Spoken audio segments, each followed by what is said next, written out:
Hello everyone, this is criminal profiler Pat Brown, and this is the day we're going to go way back in time, 40 years, to the disappearance of Johnny Gosch. Hello everybody who's in the chat room. These are my patrons from Patreon in the chat room. If you want to join in the chat room and you want to come to the live part of the show, click below and join Patreon. Hello everybody. I just want to say hi to who's here. I'm going to do it very quickly. Joe is here and says never heard about the case. Ann also has never heard about the case. You know, guys, not everybody coming here is from the U.S. This is a U.S. case. So there are people from across the pond who are like, never heard of that one. We've also got, let's see who else is here. Benny is here. Carrie is here. Lisa's here. That's Lisa S. Doreen is here. And Doreen says, I like what you say here, Doreen. I thought the name was familiar. I guess I do remember the story somewhat. If he was the first milk carton kid, he was the first milk carton kid. So you're correct about that. Who did I miss? Did I miss Anne? Not sure. Who else is here? Martin is here, coming from the UK as well. Then let's see who. I'm just checking out who else is in here. And if I missed your name, I'm sorry. Gretchen's here. And Benny's, oh good, clear sound and picture, thank God. All right, if I missed your name, I'm so sorry. I'm sure I'll catch up with you later. Anyway, all right. By the way, if you are new to the channel, please do subscribe. Hit the subscribe button. Also hit the notification button, so that little bell, so you find out about the next shows coming up. And also check the playlist, because I have people saying all the time, would you do something on this case? And I'm like, I already did that. Check the playlist, because the cases are all listed there that I've already done. And so you can support the channel also. Just, you can join Patreon. You can also, there's a $ now under my videos. You can make a one-time donation, or you can buy one of my books, especially Only the Truth, which is $2.99. That's in the book list. It's a great fiction story. Okay, that's over with that. Now, let's get to Johnny Gosch. There's some very important things about this case which I want to bring out, because how can I say this? There's so many good things that came out of this case, and some bad things. And I'm not talking about just the fact that the poor boy disappeared and has never been found, or so it is said. I'm going to give you that interesting story in a minute. But he was like, his mother put such effort out to find him and became such a public figure that she really changed the course of how police departments and the FBI look at missing children's cases. She did a tremendous amount of good by getting things to change. Absolutely, things to change about, what do we do when children go missing. So I think that's really, really good. Some bad things also came out of this, and that's this is kind of also where a lot of conspiracy theories about child sex rings came out, where almost any child that disappeared, instead of, something else happening to him, it was always a child sex ring, it was always pornography, and that kind of got an excessive life. And I'm going to explain how that happened here. Oh, Florence is here too. Hi, Florence. Okay, let me tell you, for those who've never heard of Johnny Gosch, let me tell you, the case is got so many weird things that happen. I'm going to try to get to all of those and explain them, but I'm going to try to give you just the basics to begin with.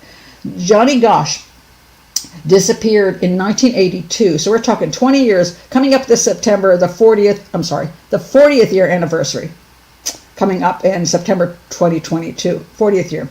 I probably should have waited till September and done an anniversary, but oh well, I blew that.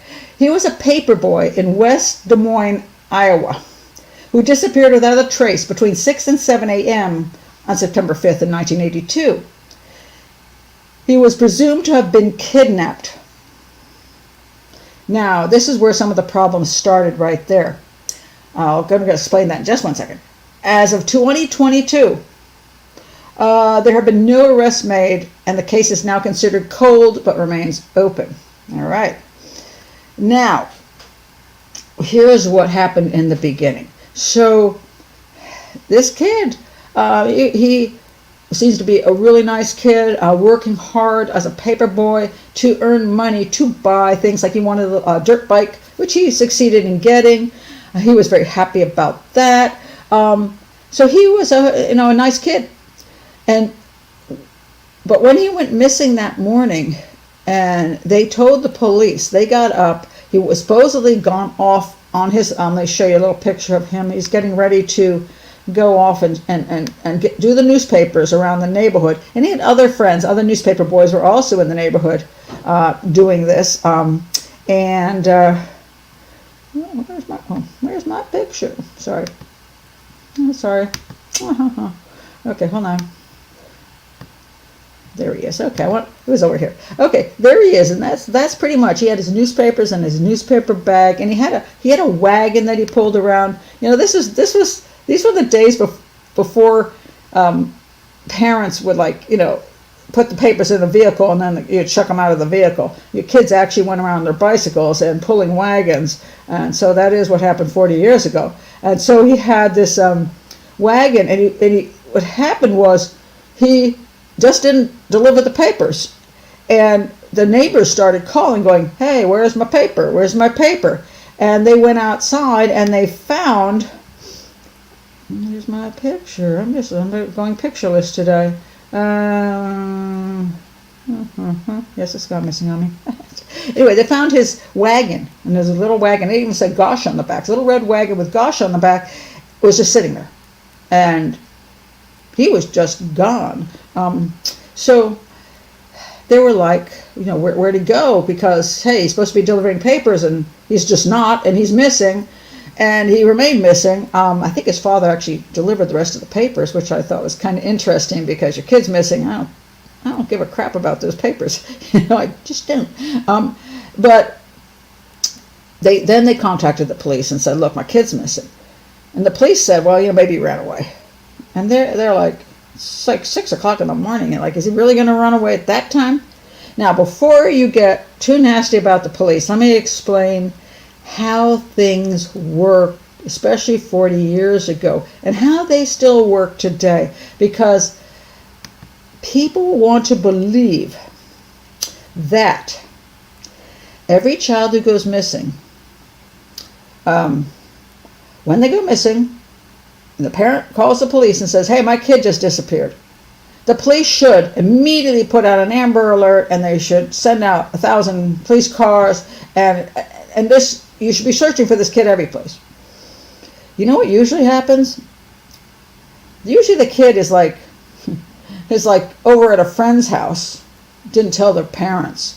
Maybe they, quote, ran away, and we're doing at a party at 14 years old at a friend's house, and maybe we're doing drugs and disappeared overnight. The parents call the police and say, "My kid disappeared last night." And the police say, "Well, could the child have run away?" And they go, "Oh no, my child would never do that." And they ask, "Well, would your child call home if they stayed over at somebody's house they shouldn't?" "Oh no, my child would never do that." And then they find the child, and the child's down the street at a party. This happens all the time. So the police get a little jaded, because you don't want to put out thousands of cars on man hours and chase all over town when that kid's just sitting there smoking some weed in somebody else's house. Stayed overnight with a boyfriend. Happens all the time. So the number of children who parents claim are missing and were kidnapped, most of them weren't, and they're just lollygagging around someplace. Then there are those children who are missing, but they did actually run away from home. There's a lot of them, especially from homes that are kind of crappy, homes full of abuse. The child runs away. The child may become in danger, mind you, once they've run away, but they weren't abducted or kidnapped. So they asked, they did not, Gretchen. No, there was not an Amber Alert back then. So that's something new. And if you actually know the child was kidnapped, this is a great thing.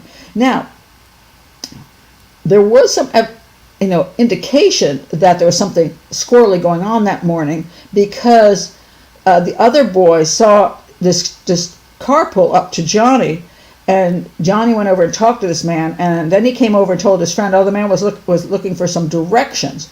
And then some other kids said they saw things happening.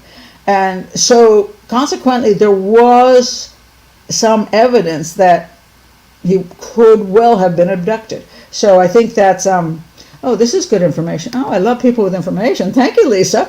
The Amber Alert system began in 1996 when Dallas-Fort Worth broadcasters teamed with local police to develop an early warning system to help find abducted children. That's fabulous. And most of the time it has to do with a vehicle. So a child is seen being pulled into a particular vehicle, and that goes out. You'll see it over the highway. It comes on your phone. The child is missing in a silver Mitsubishi or whatever, to help try to, catch that person. A lot of times it is a parental abduction, as isn't necessarily like a stranger abduction, but really, but yeah, so that's been very helpful. Doreen said, what year did he go missing? 40 years ago, in 1982. Okay, it's a very old case. So anyway, there was some evidence of this, but just to be fair to the police to some extent, because it turned out that the police had kind of a crappy attitude toward Doreen. Doreen was a very aggressive, shall we say. She wanted to find her child. She wasn't a shrinking violet, and she did kind of tick off a few of the police because of the way she was, instead of sitting there saying, well, I'll see what happens, she was like, no, you're going to find my kid. And so here was one of the police guys. He was there at the time, this Captain Bob Russian, and I believe this is what he said. I really don't give a damn what Noreen Gosch has to say. I really don't give a damn what she thinks. I'm interested in the boy and what we can do to find him. I'm kind of sick of her. I don't know if that was which one who said that. But, I do tell people, it's helpful to be that squeaky wheel, because then they will do more because they're being pushed. But, sometimes they can get pretty ornery when a parent keeps pushing and pushing and pushing. And one of the problems Doreen ended up doing, and I'm going to point this out, was she came to them with every cockamamie theory that was out there, every crazy person that came. So they were getting so much incorrect information and incorrect suspects that drove them crazy. Now, I want to point out one other thing about Doreen. Now, here's an interesting thing that happened. Supposedly, Johnny's father, okay, and let me see if I can pull up a picture of Johnny's dad here. This is Johnny's dad. That's Johnny Gosch. She was married to him at the time. By the way, just to let you know, so the background of this, she originally was actually married to this guy, and when she was young, and then it was just she had bad luck, like he got cancer and died, and then they hit a tornado, destroyed her house and trashed her car. The woman had some bad luck, let me tell you. And then she married this is the guy, second guy, and he is Johnny Gosch's biological son. He's not the stepfather. So I just wanted to point that out. So what happened was, after this happened, this is a clip I found in a movie. I'm going to show you the movie I got it from. And one thing in it I thought was peculiar. Now listen. Get you back. And we're leaving the porch light on every night. Moms are like that. Take care, babe. Get you back. Sorry. Hold on a second. And let me pull the other picture off of here. All right. Did you hear what she said at the end? And did you find that strange? I just want your comments on that, because I thought that was a little weird. What do you think I thought was a little weird about that video tape and what she said at the end of it?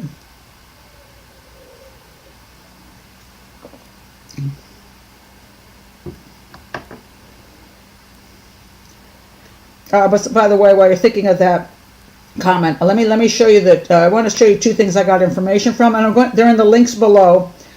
And these are two places I got information from. First of all, Doreen wrote a book called Why Johnny Can't Come Home. Okay, it's you can't get it at Amazon or any other used bookstore. It's like a $250 book now. But I found a link through Reddit where you can read it for free. So that's the link below. Why Johnny Can't Come Home, and she tells sort of all of her story in her way. It's very interesting. Gets a little long-winded. Some of it's a little crazy, but it's from his mother's mouth, and I think that's important. There's also a movie or a documentary called Who Took Johnny? I got it on Amazon Prime, which I was pissed off because I paid for it, and then I found it was on Netflix for free, so that's the link below, so you don't have to pay for it. And it's a very good documentary. I really like it. So if you wanted something besides Wikipedia and something besides, me and everybody else who put stuff out about Johnny Gosch, those are actually pretty good. So I like them. Now, let's go back. Did anybody see anything strange about that video? Something that seemed off to you? Didn't nobody? Wait, let me go back and look down here. Sorry, I'm not at the end of my comment list here. All right. It was difficult to hear what she said. Oh, that's unfortunate. Okay. Okay, I'm going to put the clip on again, and I'm going to tell you the words at the end if the clip didn't come through clearly. Darn it all. Okay, here it is again. I'm going to tell you the last words. Look at her face and the last thing she says. To get you back. And we're leaving the porch light on every night. Moms are like that. Take care, babe. To get you back. She says she's going to leave the porch light on every night. Moms are like that. Okay? And then she says, take care, babe. Now, if your child has been kidnapped, leaving the porch light on every night, that's what moms do. Okay. A lot of times that means we're waiting for you to come home. All right. But take care, babe. If you've been kidnapped, take care, babe, is weird. That is correct. Oh my goodness, that's not how I talk to my missing child. We're doing everything we can to get you back. If you have my child, please return him. Take care, babe. Sounds like a runaway. Now, the question is, why did she say that? Sounds casual. Yeah, that's what Benny says. Sounds casual. Well, take care, babe. If you were a kid who ran away, hey, take care of yourself. Take care, babe. We got the light on for you. You can come home anytime. That to me is very important. Now, here's the point. I believe he was kidnapped. I believe he was abducted. There is the other kids showing what happened on that street. Here's the other thing. He normally went out with his father, and he did not that morning. He woke up his father, and his father went out with him while he delivered. That one morning, he did not wake his father up and went out by himself. So now the police have two things that they think are suspicious. One, he didn't wake his dad up, so why not? And why is mom saying, take care, babe, instead of bring my kid home?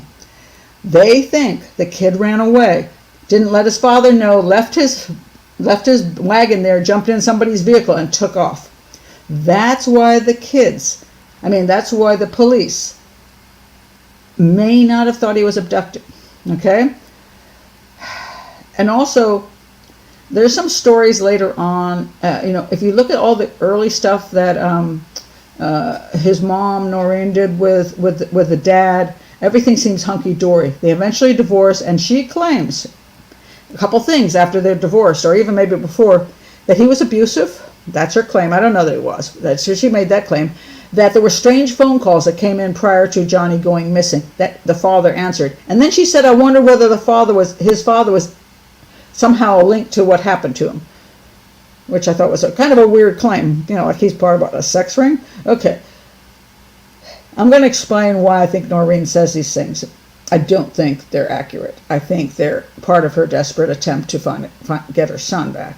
Now, but the police, when we blame the police for why did they treat the family this way? Why didn't they do this? Why did they think he ran away? And we get all mad at them. It's because they saw certain things in interviews that they made them think the kid ran away. Even though some boys said he was talking to people, they're like, yeah, maybe it's the guys he was running away with, Maybe he was getting a ride out of town. Yeah, he's young, but, weird stuff is going on here, and the mother's acting weird, too. So I believe that we can't necessarily blame the police for their initial belief that he may just run away. So that's something we just want to be fair about. Okay, so now Johnny's missing. And Johnny doesn't come home, and he hasn't been home. I mean, it's been 40 years, and there's no proof of what happened to him. Now, let's see what happened after that. And this is where things get so berserk in this case. All right. So next thing that happens is this. All right. So let's see, where are we here? Okay. A few months after, initially the police believed that Gosch was a runaway, but they changed their statement and suggested he'd been kidnapped, but were unable to establish a viable motive. And I'll talk about motive in a bit. They turned up little evidence and arrested no suspects. They just didn't have anything. They had one description of a car and a stocky man from one of the newspaper boys, but quite frankly, they had nothing. Now, a few months after his 1982 disappearance, Noreen Gosch said her son was spotted in Oklahoma when a boy yelled to a woman for help before being dragged off by two men. Now, I want to point this out because this is the first time Noreen believed her son was alive and had been kidnapped, and there was evidence of it now that he was in Oklahoma. A lot of times when you have desperate parents, they will fall for literally everything and anything. And Noreen has done, as I say, she has, when you look at the documentary, she has a wonderful voice, and she's very calm, and she's very, if I had a missing child and she came and help me, I'd be very relieved. She has a wonderful way of speaking. She works with victims, families of victims. She's very good at helping them understand what to do and how to handle, the time that they have to deal with this, their emotional lives. I love her for that. I mean, I think she's done tremendous things for that. But we can always have two baskets. One is what she's done for child abduction in general, and what she thought about, what she thinks in this case. They don't have to both be as equally good or true. Okay, so anyway, this is the first time she thinks something has happened like this. Then she makes a mistake, in my opinion. She has several private investigators that assisted them with a search. And that, remember, I warned you about private investigators. Sorry, private investigators, but a lot of times when it's a missing child case, they will charge you a ton of money to chase after anybody and there's a lot of really disreputable guys in that business for some reason, and they will say, "Oh, I've got this great information," and they will just rip, just take so much money off these the parents of missing children because they're so desperate. And I just think it's cruel and unnecessary. So anyway, then what happened was in 1984, Gosch's photograph appeared alongside that of Juanita Lee Estevez on milk cartons across the U.S. They were the second and third abducted children to have their plights publicized the first way. Oh, I didn't realize this. First was Eaton Potts. Eaton Potts. That's the kid in New York that went missing. I'm going to do a show on him because I don't think they have the right guy. I don't. They finally convicted somebody. I just don't buy it. But anyway, Eaton Potts was that kid out of New York. He was riding I think he was riding the bus and he got off and vanished. Anyway, so he was actually this is the second kid along with Juanita. All right, now we get another thing that happened. We have another 3 years later, another newspaper boy went missing. Okay, and this by the way, this is the first one. This is kidnapped. This is what they had as the way he looked. This kind of middle-aged big dude. All right, then 3 years later, this kid goes missing. His name is Eugene Martin. He's from the other side of Des Moines. He disappeared under similar circumstances. He disappeared while delivering newspapers. However, the authorities were unable to prove a connection between these cases. All right. Now, Noreen says, here's some of the Noreen stuff again. Noreen Gosch says she was personally informed of the abduction a few months in advance by a private investigator who was searching for her son. She was told that a kidnapping, quote, would take place the second weekend in August and would be a paperboy from the south side of Des Moines. Okay, really? Okay. I don't know what she actually heard and all that. I don't know. She made it up. I don't know. The private investigator said some weird stuff. I don't know. But really, no. Even if he was going to be abducted by the same person as this, I don't know how the private investigator would know this, not report it to the police, and how they would know exactly what week they could accomplish this on. This is just nonsense. Absolutely nonsense. Oh, okay. I don't know about this. Oh, that's true. About Eaton, they dug up a building looking for him. They didn't find him. Yeah.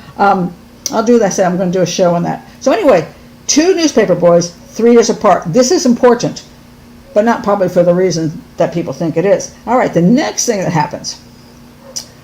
In 1985, Noreen Gosch received a letter from this guy named Robert Muir.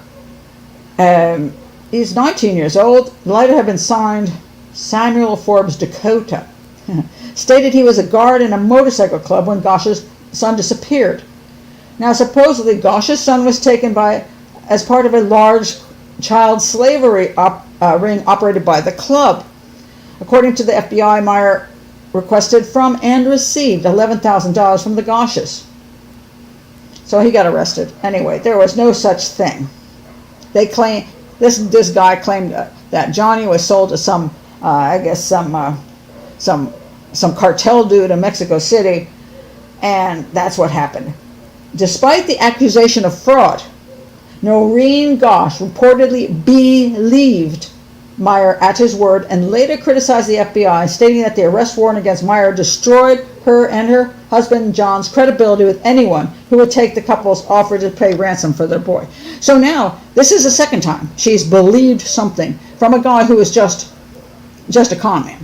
So Noreen has a complete history of this, and I say I love what Noreen has done for the world of children going missing, but she believed pretty much every single con artist that came down the pike and their very elaborate stories of child sex trafficking rings and pornography rings.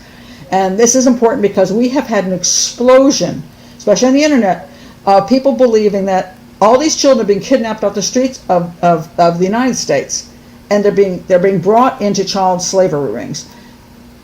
Folks, there is no evidence of that kind of crap in this country. That doesn't mean that there aren't children, and I'm going to explain this as to why they end up in prostitution or in pornography, all of that stuff, films. There are certain groups of people that this can happen to, as opposed, which are usually, children coming from that are in, say, vulnerable situations, not from nice homes, whether they're going out bicycle riding and all this stuff. That's not where they come from, and this is what I will talk about. But I want to finish the things that happened to Noreen first, and then we'll talk about what probably actually happened to Johnny. All right, so now things get weirder. All right, so the next weird thing that happens to Doreen, I may have these out of order because so many things happened to Doreen. So the next thing was this. All right, okay. This was in, 3 years after he was taken, a dollar bill surfaced with a handwritten note. Here's the handwritten note. Can you see it? In between that H and President George Washington. I am alive, Johnny Gosch. All right. Noreen says that is her son's handwriting. Absolutely. I don't believe they ever were able to prove that it was his handwriting with anything he'd ever written. So here we go again. This is number 3. This is his handwriting. She will believe he is alive. It's his handwriting. That's the next one happened. All right. Keeps going. 9 years after Johnny disappeared. This is the worst one of all. All right. So after that disappeared, a guy named Paul. Okay, there's 2 ways to pronounce his name. In the documentary, a lot of times they say Paul Bonacci. She says Bonacci. I heard other people pronounce it Bonacci, which I think is more Italian. I personally think it's Bonacci, but then I don't know. Came forward to say that he helped abduct Johnny Gosch. So this is Paul Bonacci. All right, he was in prison. So Paul Bonacci had sexually assaulted kids of his own. He had all kinds of claims. Good old Paul Bonacci. He's an inmate. Okay, so he had the story, and his lawyer brought this to Noreen. So Noreen goes and talks to him, and in the documentary, you'll see her talking to him. A very earnest guy in the documentary, and she's talking to him, and she's saying, "Oh my goodness." He pointed out exactly where Johnny was taken, and it wasn't where they told the public, so he knew where it wasn't. She also says he knew the guy's name of the suspect. His name was Emilio. Supposedly also he knows that he has something on it, some kind of birthmark, and then when he gets nervous, he stuttered. See, there are these things he supposedly know that nobody could have known but somebody who had spent time with him.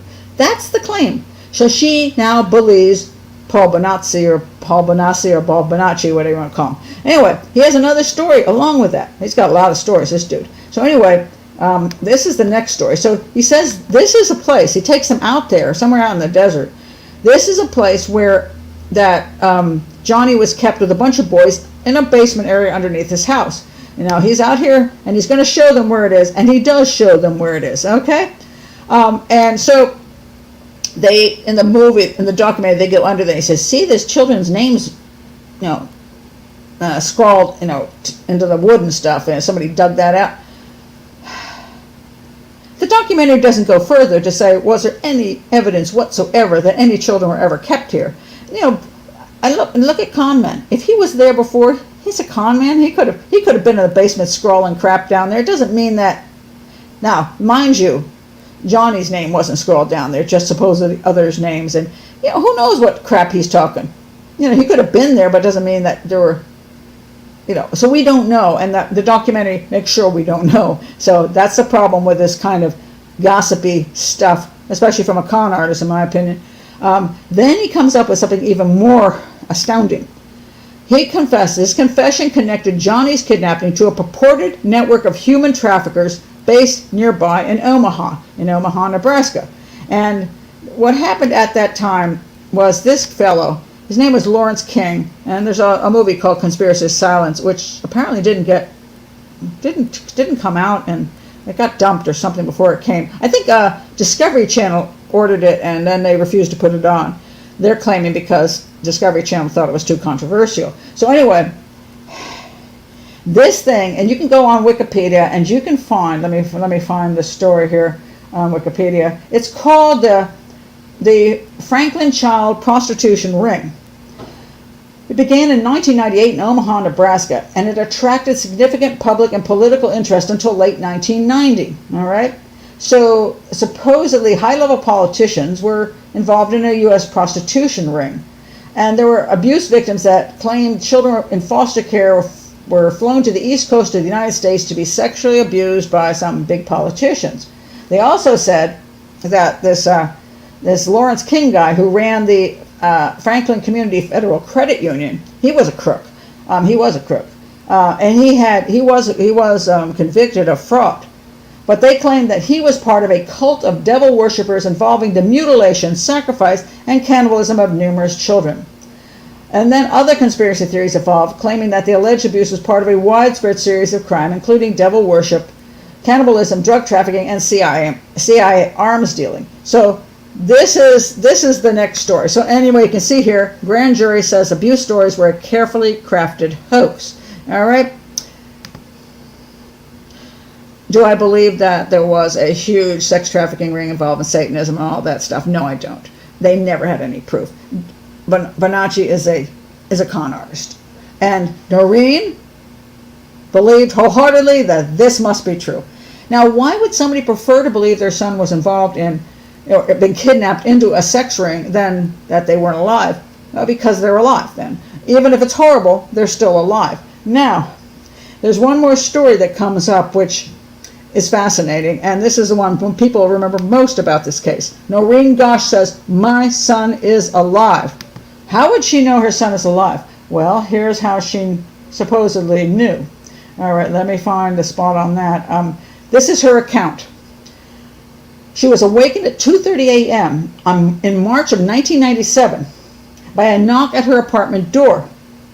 Waiting outside was Johnny Gosch, now 27 years old. So if you remember, oh, sorry, hold on a second, folks. Hold on, I'm having a slight, I'm having one of those horrible technical problems that's going to drive me nuts. Oh, why are we doing this? Oh, no, let's not do this again. I had this problem the other week, and it completely messes me up because I don't know how to fix it. Hold on a second. Let me see if I can fix it. I may have to go out and come back. Oh, no, it's somehow the screen completely goes bonkers. So I'm going to come out and come.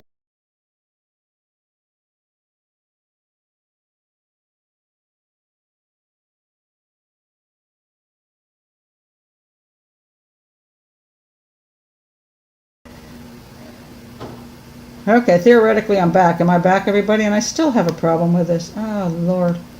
Huh. Well then. This is so annoying. Hold on a second, folks. Am I back? Hold on. I can't see my screen. The screen has completely disappeared on me. Maybe this will work. No, that won't work either. Hold on. You can see me. Okay, that's good. Suddenly I can't get to my screens. That's so annoying. And I don't know why it's doing this, and I don't know, honestly, I have no idea how to fix it in the middle of a show. Well, this is problematic. Hold on one second. I figured it out once, how to fix it, but now I don't know how to fix it. Oh, why does it do that? That is so obnoxious. Hold on a second. Let me see if there's any way I can figure out how to fix it. Weird. It's like the entire page just disappears, and it eliminates my ability to see the chat room. It eliminates my ability to put up any pictures, and this is where the problem comes into. And I'm trying to figure out how to do anything about it. It's so weird. Just give me just chat among yourselves for like 3 seconds, and let me see if I can figure it out. So weird. So weird. Why does it want to do that? New desktop? How about that? No, that didn't work. I have no idea. I didn't hit anything. This is what's so strange about it. One time I just went out and had to restart the whole show because I couldn't access anything, and I don't know. And nothing works. It's all gone. It's just freaky. Well then, I'm going to try to go out. If I miss you all, I'll give you a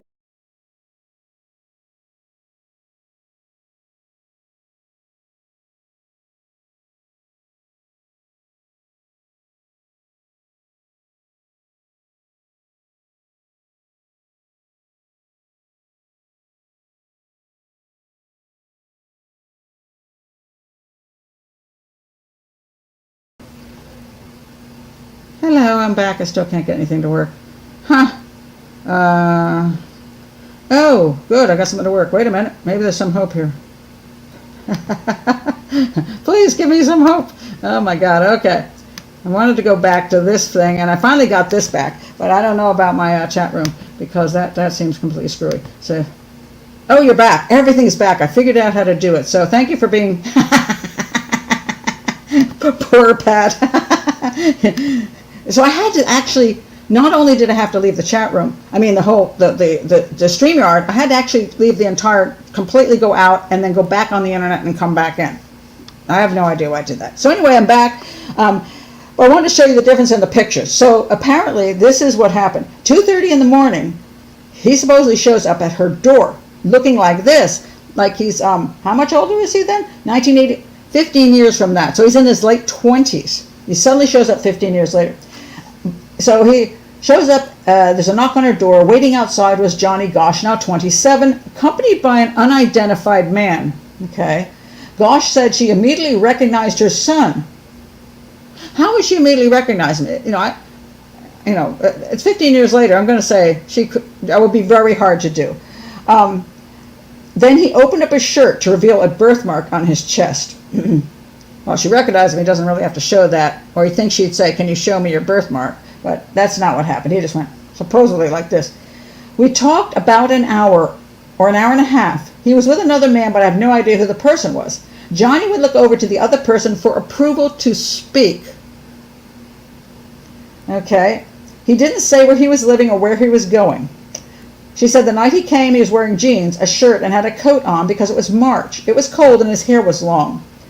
It was shoulder length and it was straight and dyed black. So he's not even looking like a normal self. But she recognized him, even though he's 15 years older. After the visit, she had the FBI create a picture she said looked like Johnny. All right. So supposedly, he said that he couldn't stay because he was involved in this scary, scary ring and he feared for his life. That's the claim. That is pretty darn weird. Okay, that is one of the many claims she makes that her son is alive. All right, now, okay, I can see this. I know you can't see this. Yes, I can. But when you do, always try Control-Alt-Delete to get the task manager. Yeah, but I don't know that that's going to work because a task manager is it's within StreamYard.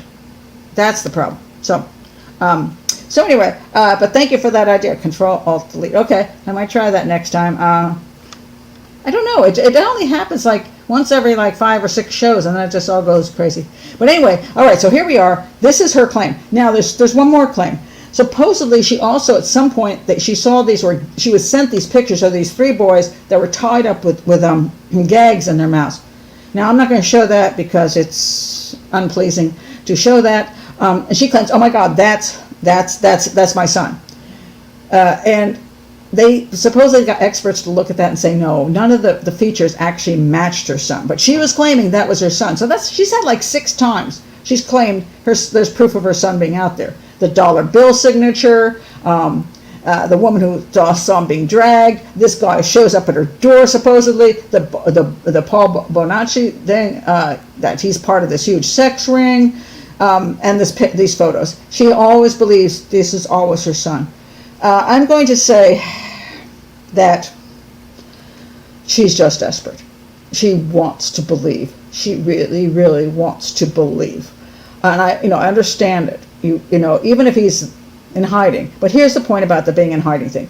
If he's 27 years old, many years have passed, and if he's had to service people, he's getting older and older and older, there's no reason why he can't call home. You can call home and say, "Mom, this is you're going to take you 15 years before you can show up on her doorstep." And then, even then, there's just no proof it's you, and you just disappear. I mean, there's a lot of times if you're actually out and about, you have a relative safety. He didn't say that he was concerned about her well-being or Dad's well-being, like they threatened your lives. He just said they threatened mine.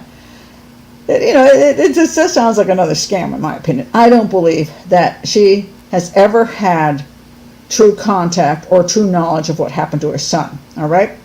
So, what happened to her son? Okay, I'm going to tell you what I think happened to her son. All right. Now, this is a key to what happened to her son. And this is what explains what happens to missing children in this country. All right. Jacob Wetterling. How many of you remember the Jacob Wetterling case?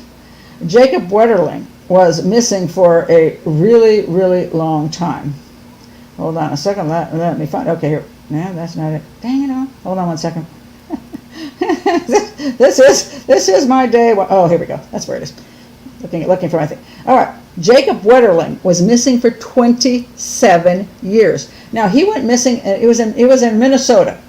All right. He was with his 2 other friends. They were riding bicycles, and this guy forced them off the bicycles, and he kidnapped just one of the 2 boys and told the other 2 boys one of the boys and told the other 2 to go away and don't look back. He kidnapped Jacob Wetterling. Now, but Jacob Wetterling, this was known because the 2 other boys said a man kidnapped Jacob. So there was no runaway here. They knew he'd been kidnapped. He was missing for 27 years. Now, here's the picture of him that the family hoped he would become, because he's somehow still out there.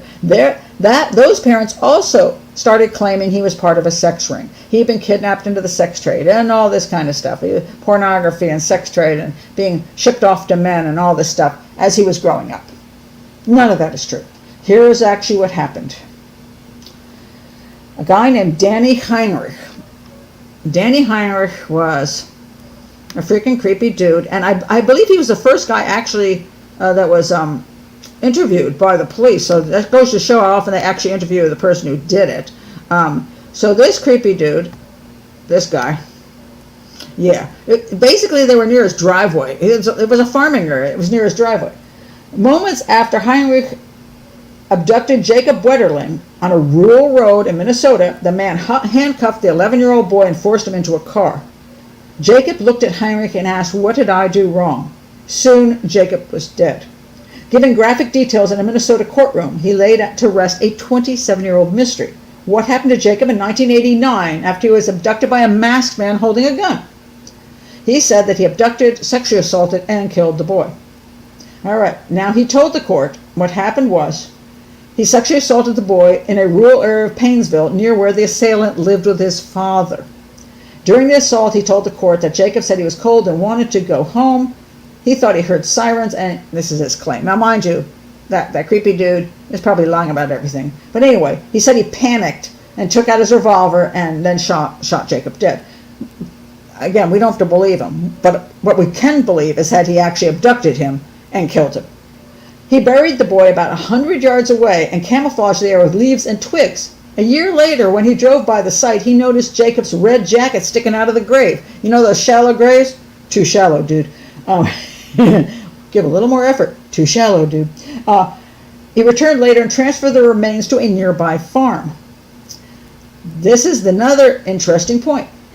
Heinrich also said he sexually assaulted another Minnesota boy, 12-year-old Jared, I can't pronounce the kid's last name, Sherrill, 9 months before he disappeared.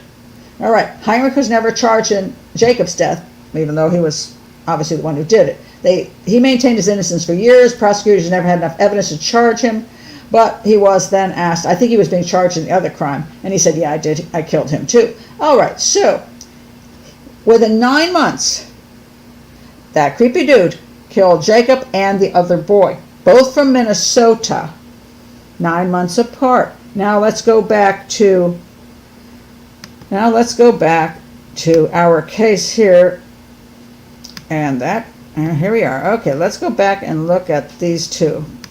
All right, Johnny Gosch, 3 years later, Eugene Martin, both paper boys, both in the Des Moines area, not very far apart.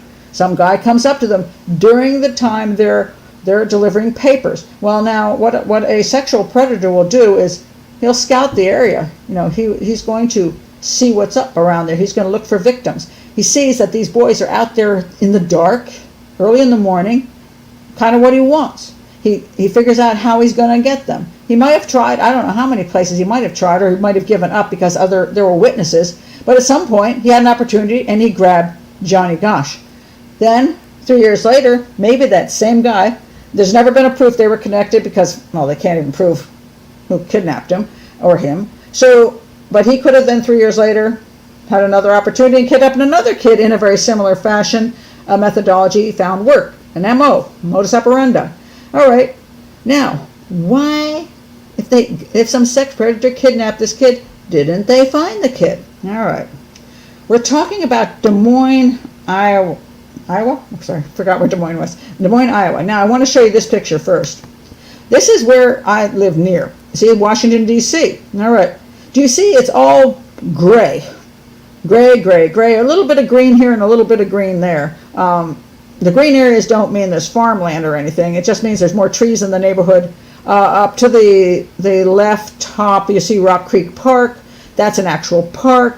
There's a couple areas where there's park areas, but the majority of it is gray because that's all housing areas. Housing, housing, housing. Now let's take a look at the area around Des Moines. And this is in 2022.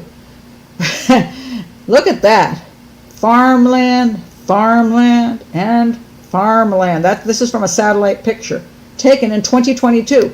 40 years ago. You don't think there was like farmland everywhere in Iowa? Is it Iowa, right? Des Moines, Iowa, right? Okay. Now, the Wetterling case, Minnesota. What do you think is in Minnesota? Way back when? Farmland, farmland. Where was Wetterling buried? on farmland. When you have kids that are kidnapped in an area where you've got a lot of open space and people not paying much mind to a lot of that open space, you can take your vehicle and drive 10, 20 miles, pull off a road anywhere and bury the kid in the farmland, and his body will never be found. In my opinion, right, we know that Wetterling never was kidnapped. Jacob Wetterling was not kidnapped into a sex ring. He was dead within hours, as are most kidnapped children, dead within hours by sex predators. They're not in sex rings. I believe Johnny Gosch met the same exact fate, and probably the same thing for Eugene Martin. A sex predator was out there, saw the kid pulling his stuff around, grabbed him, took him away, did what he did with him, and killed him. Buried his body, never to be found. It's that actually simple. Now, when we look at these kind of things, people say, but what about sex rings? I'm sure there are sex rings and pornographic rings. Okay. Criminals like to do things that don't get them caught. Now, if you have the choice, I came up with a statistic that was really interesting. See if I can find that statistic. It was about how many kids are kidnapped. I mean, how many kids what's the word I'm looking for? Oh, run away. How many kids run away every year? Let me see. I put this somewhere back here. Let me see if I can find it now. A huge amount of them, I can tell you that. And a huge amount in his age range, which is kind of surprising because you just don't think of children of his age range necessarily. I'm not going to find it. Anyway, lots of children. So here's the thing. If you want to pull a child into prostitution, you want that child to not be looked for. You don't want a police investigation. You got a kid who's run away from home. Let's say Johnny Gosch really did run away from home. Said, hey, dude, pick me up in my car. I want to go away. Okay. He goes away. He ends up in Chicago, New York, wherever. And then he's fed by somebody. He's kept by somebody. And then they start to put him to work. All right? You want to earn you want to earn some food. Yeah, you want to stay. You don't want your parents to catch up with you. Hey, do this stuff, and we'll take care of you. That's a lot safer than having the police chasing you. If the kid looks like he ran away from home, the police aren't going to chase him all over the country. So you've got kids on the street who are using drugs, runaways. They have all kinds of problems. They will be willing to be sheltered by someone in order to survive. And there are kids who are just working on the street on their own, but somebody's going to be around there to benefit off of that. But generally speaking, when you're talking about sex rings, you're really talking about a kid who gets put into a situation where he and other children have an adult managing them. A pimp, basically. And the pimp obviously makes the bigger money, and he makes sure the kids get fed, and he finds clients for the kids, and he protects them. That's what happens. And when you're talking about the age of children, here's something also that people don't seem to get. You can get children who are almost legal. That's a porn site, almost legal. And what they have is 18-year-old girls who are legal, who look like they're 14. And you can pawn them off as 14. You can tell the kid, tell them you're 14. You can tell them you're a virgin. Scream a little, pretend that you've never done this before. You can do these things and get away with it and still make the money. You don't have to go into a neighborhood, kidnap a kid, and start a massive police investigation and have the kid's picture over every frickin' newspaper and on milk boxes. That does not help you keep the kid under wraps. But if the kid just runs away, nobody's really looking for him, you can then put him to work. So the practicality is you find a kid who nobody is going to miss.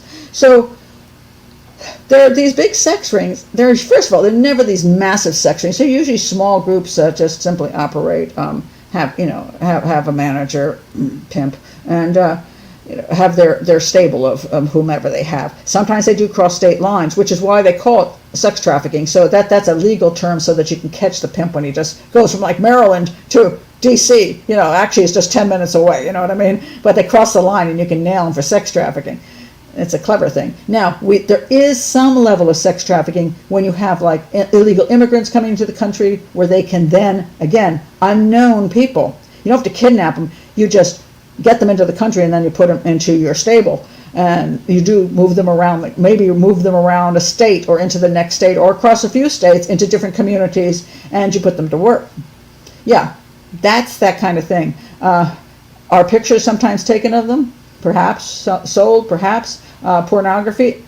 Yeah, there's a lot of times families, parents are actually involved in the pornography, or people who, have access to the kids. The next door neighbor will get them into that, and they'll take pictures of the kid and then sell that. But what you don't have is some guy saying, okay, we have to have a 12-year-old kid to order. Let's go into a neighborhood and kidnap a paper boy.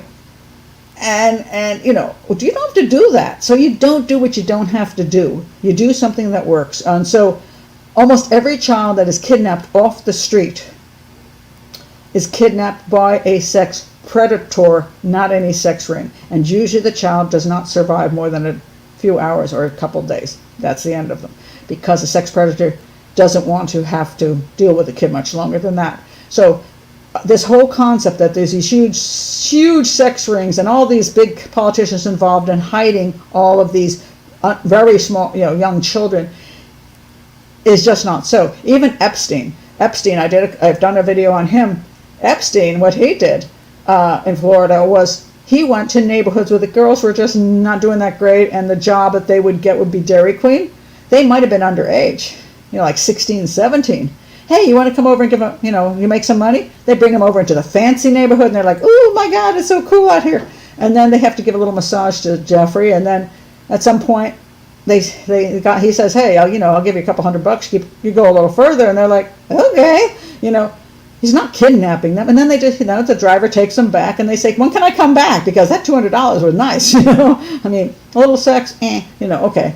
So he wasn't actually raping girls in the sense, or abducting and raping girls and keeping them in prison. He was luring them, who were either 18 years old, borderline 18, 17, 16. He wasn't messing with 12-year-olds or anything, or 10-year-olds or 6-year-olds. I don't care what anybody says. Did he do wrong things? Yes. Did his little compatriot, didn't she, lure girls into his little fun times? Yes, she did. And were some of them not 18? Yes, they were not 18. But they were lured, and then they were put into the lifestyle. Get into the life. Massage parlors lure girls in. Exotic dancing, strippers, go-go girls, that's all prostitution. And they lure girls in. Usually they're 18, but sometimes they're not quite, especially if they're runaways, drug users. But you don't have to kidnap them off the street. You got other methodologies, which is luring them and giving them money and other things like that. So I just want to understand, it's not a good thing, but this Johnny Gosch case was one of those that really started this whole thing, because Noreen really got into, he was sex trafficked. He was being in this huge ring, for even into his 20s, he's been carried around and hidden in places and forced to, that's just not true. He's probably dead on day one. And so for the last 40 years, she's been trying to prove he's alive and trying to prove all these things happened, and there's no evidence of those things. Probably dead on day one, which is a shame. And this is very true. Most criminals like this act alone. No witnesses. Yeah, they don't usually. Once in a while, they'll work as duo sex predators, but usually they just work by themselves. There may be another person in this. There was some claim by the kid he thought he saw a second person. Could be. Sometimes a couple cousins. We have those duo dudes. A couple cousins, couple brothers. Yeah, that can happen. You have the leader and the one who goes along with it, and then they share. But generally speaking, they don't want to let the word out.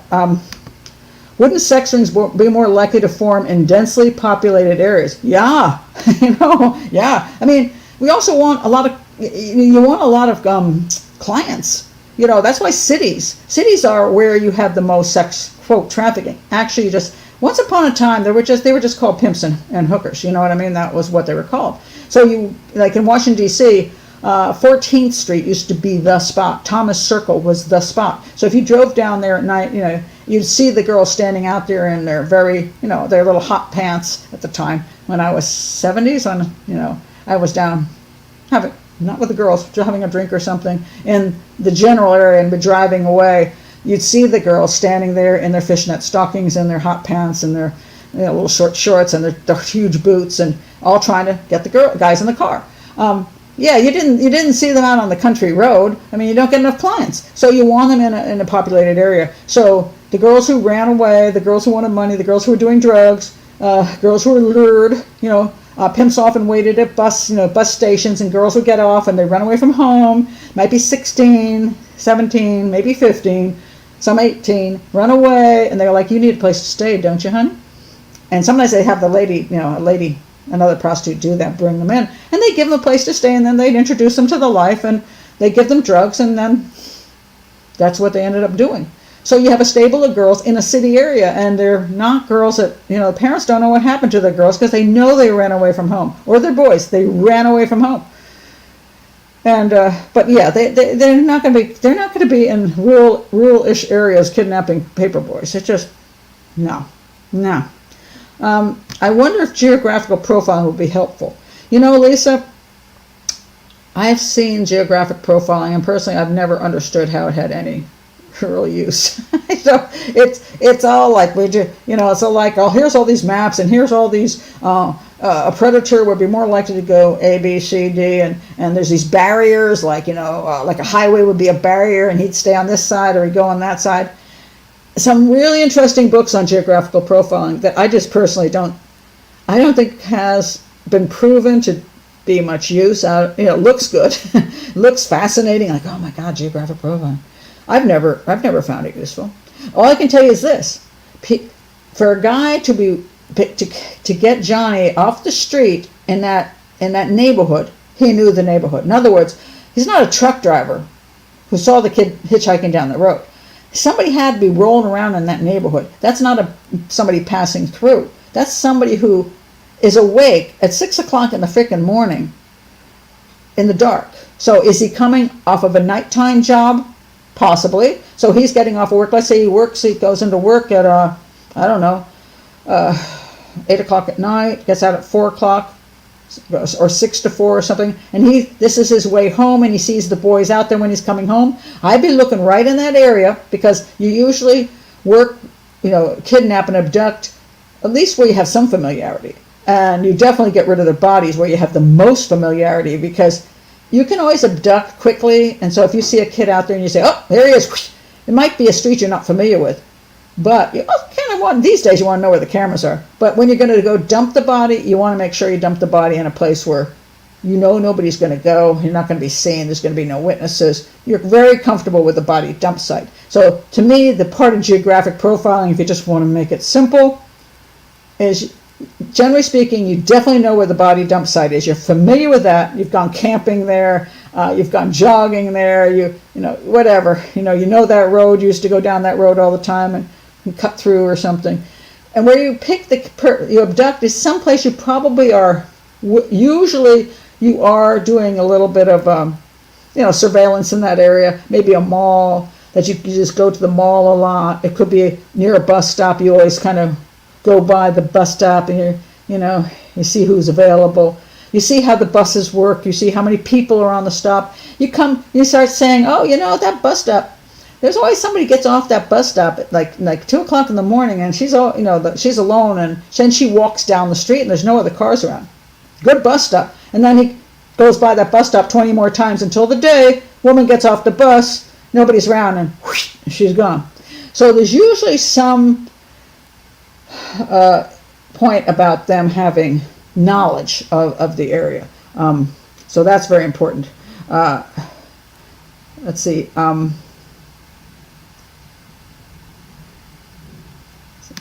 Yeah, geographic profiling. I have a book on. I have a couple books on it. I say it's a lot of.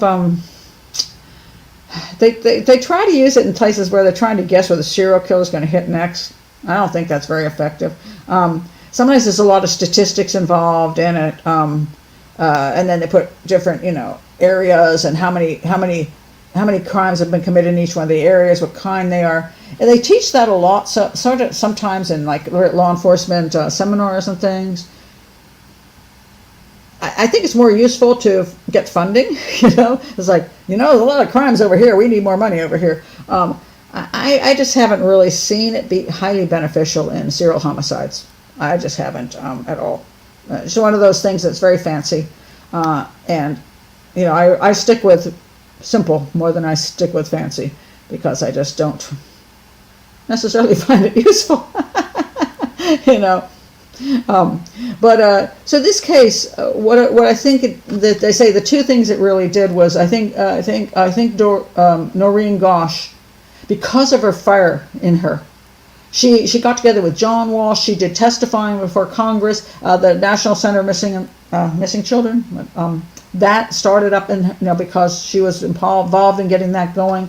She did a lot of good for people, a lot of good for families of missing and murdered children. I commend her for that, and I thank her for that.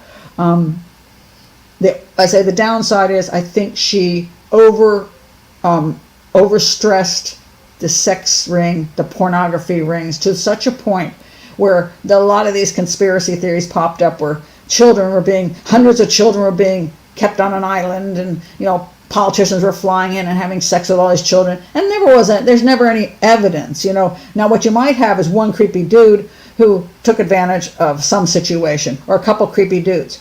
But these very large sex rings, I don't usually see that there's much to support them. I know everybody thinks, oh no, that's not the problem. The problem is all these high-level politicians are able to push this down. They can control everything, so that's why there's these huge sex rings. And the answer to that is probably not. If you even look at Epstein and his island, do I believe some young, attractive girls were flown in? Yeah, I wouldn't be surprised if there were those 18-year-old girls, and maybe barely legal, or maybe barely not legal. Yeah. I don't think that there was huge necessary orgies or anything. I think that there might have been girls there, and sometimes those girls went in the back rooms of the guys, or helped them out a little bit, And the girls got well paid. And some of the girls probably thought it was great. They were there in this cool place with all these rich men. It's awesome. Yeah, and then later on they'll come out and say it was, tragic and all that, but they don't necessarily always think that. Now, there can be that also the side where they go into it not realizing what they're getting into, and then they're sort of entrapped in it, in the sense of not necessarily being forced, but now entrapped in the lifestyle. And part of them is happy about money, and the other part of them, recognizes that, hey, I'm a prostitute, and this is not where I wanted my life to go. So it has emotional consequences, and a lot of girls find it very difficult to get out of prostitution once they're in, because they make so much money. So they could take massage parlors and escort services. When a girl goes out and she's going to go work for $10 an hour in a situation where it's not a very exciting job, and she works all week long, and she makes her $10 an hour, the most she can make is $400 in a week on a job she hates. Or she can spend the night with one dude and walk away with $1,000 or $2,000. She could go to a massage parlor and sleep with 4 guys and walk out with that $400 in 4 hours. 4 hours or 40 hours. So once the girl works in a place where she's getting $100 an hour and she's making $400 in a night, it's real hard for her to give that up to go back to work a crappy job where she's making $400 a week. So that's where girls get trapped. It's because it's not that it doesn't have damaging effects, but it has so much money that they don't want to give it up. And then they start having friends in the business. Some of them get into drugs. All kinds of other issues go on. But most of them are kidnapped off the street. And that's just a fallacy. And if we want to stop young men and young women and kids from getting into prostitution, we need to focus on how they actually get there, and not conspiracy foolishness. We need to keep kids from running away from home. We need to have good places for runaways to actually get care and go into a good situation. We need to let young women know that all these things, massage parlors, escort services, stripping, and all that stuff, is all prostitution. that you're not just giving any massage. No guy comes in there for a massage because you don't even know how to do one, girl. They may say massage, but there's always a happy ending, one way or the other. So you're going to be doing that. If you want to keep your job more than a day, you're a prostitute. So we need to warn women. I wrote my book, How to Save Your Daughter's Life, pushing that point, because I'm like, you got to teach your kids this is what you don't want to get into. Society has to decide how many methods of prostitution do you want open to the public. We have so many people now want to call people sex workers. They're just sex workers. They should be just considered equal. So are we thinking it's a great idea to have just prostitution joints all the way across town and on Facebook and Craigslist? And is it okay for girls to constantly go out and have sex with 10 different men a night? Is that something we want to promote? And then we say, well, it's okay if they choose to do it as adults. It's okay. Well, we have to, as a society, decide what we want. But what we need to do is find out how they get in there, stop them from getting in there, stop children or underage kids from getting in situations where they get in there, and not go on with craziness about sex rings, kidnapping kids off the street, while they're doing their paper route. That's not how it works. We have sex predators doing that, and they will kill them really quick, and we want to stop those people too. But let's understand the differences and not promote things that aren't true. So that's my look. There's a story in Australia done by 60 Minutes, which is questionable right there. Looking for Mr. Cruel, where they use geographic profiling. Okay, I'm going to check that out, Carolyn, to see if the geographic profile. I might do a show on that then, because I will be curious. I don't know when they say, I don't trust documentaries to begin with. I'm going to take a picture of this right now, just so I don't forget this one, Carolyn. Documentaries are so biased and so agenda driven and so story driven and whatever, human interest driven, that they will tell you things and you will start believing this works and it won't be true. And I'm going to look at this because I'm curious. Did they really use geographical profiling? And if they did it actually work? In what way did it work? Did they actually catch the guy through geographic profiling, or was it some other methodology? So I don't know, Carolyn. So I'm going to look that one up. I'm going to see if because it'll be interesting. I just don't know of geographic profiling having success. I just don't. There's not a lot. By the way, I also don't know that criminal profiling has had much success.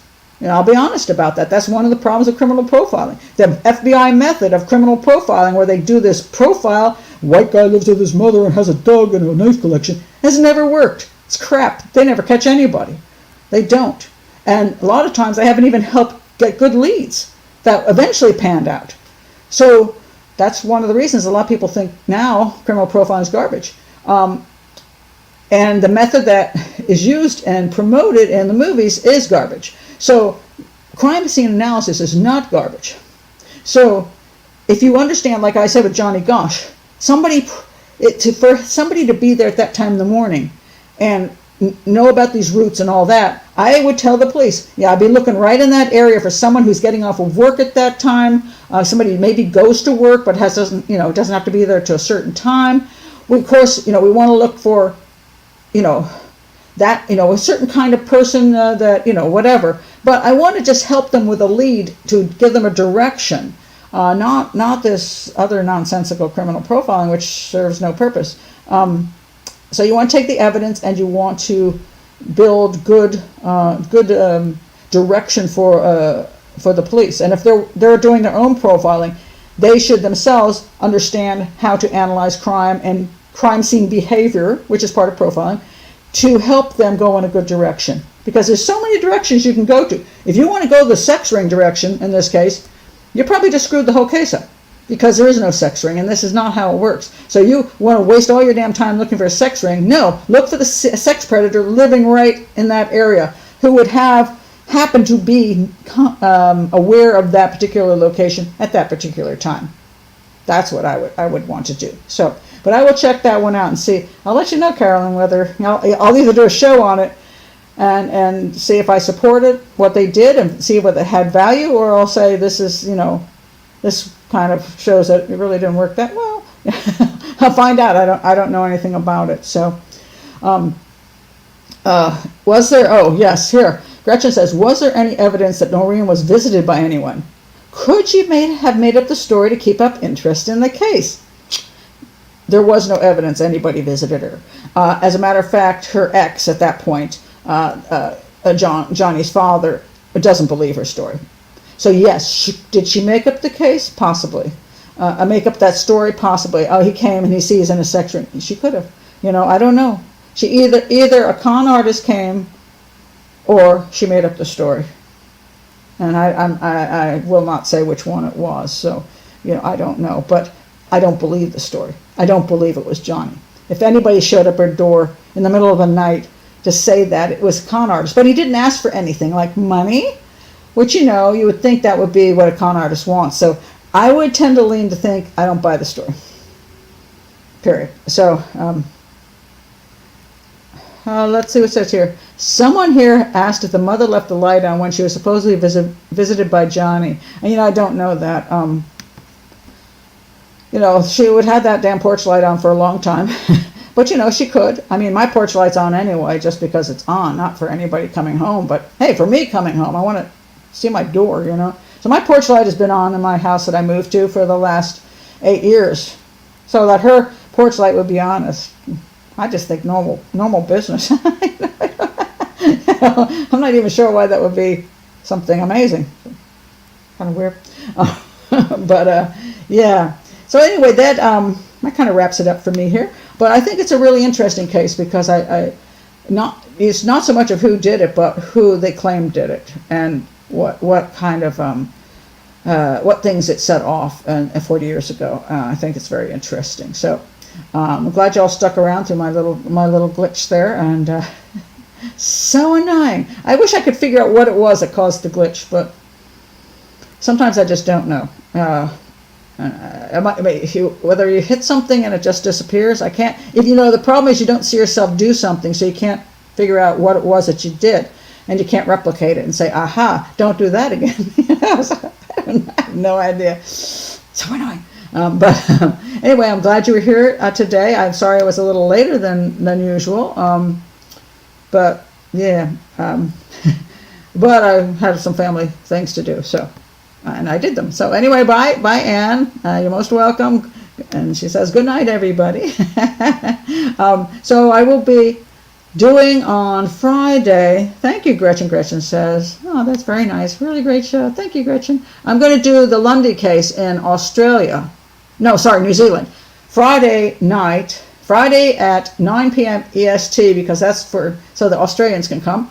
I'm going to be doing the Lundy case out of New Zealand, where Mr. Lundy supposedly killed his wife and child, and he's been convicted and he's been going up for appeals. And there's some really peculiar things about that case.